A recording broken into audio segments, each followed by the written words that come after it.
So in this video, we're going to learn how to do the whip stitch. I have my needle threaded with a single thread. And I have two pieces of fabric I'm going to join together with the whip stitch. So the first step, I will take the needle and I will actually insert it between the two pieces of fabric. Pull it through such that my knot is in between the two pieces of fabric, so that it is buried or hidden between the two layers and you don't see it on the outside of the work. And then I'll insert my needle just to the right of the place where that thread is coming out in the back. And again.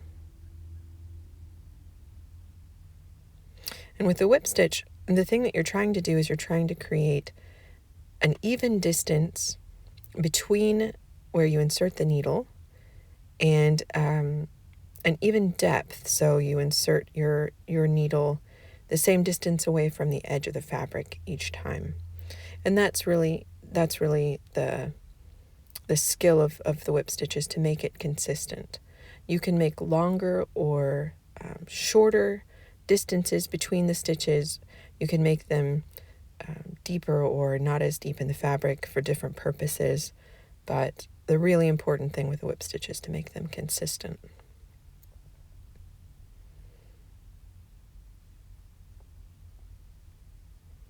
So we're just joining the two pieces together. You continue on and you can see, if you get tangled up, you can use your needle to adjust where the stitches land.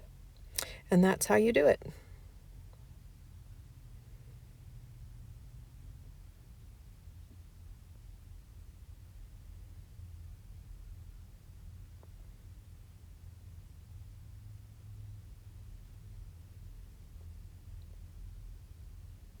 So when we're finishing, I created a loop.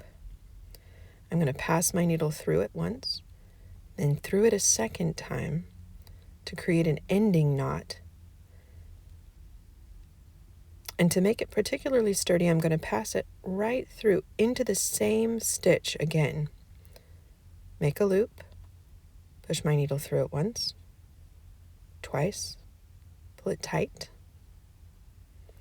And that just creates a sturdy ending knot so that those stitches won't come undone. Now I'll take my needle and I will push my end of the thread into the work, so between the two pieces of fabric, so that whenever I snip that thread, it won't stick out between the two stitches. It goes into the body of the work. You're always wanting to try to hide your tails and your knots in the work if possible.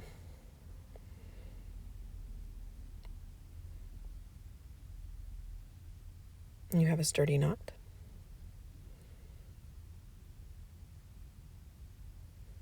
I'm going to pull that tail right through between the two pieces of fabric, and there it is, hidden between the two.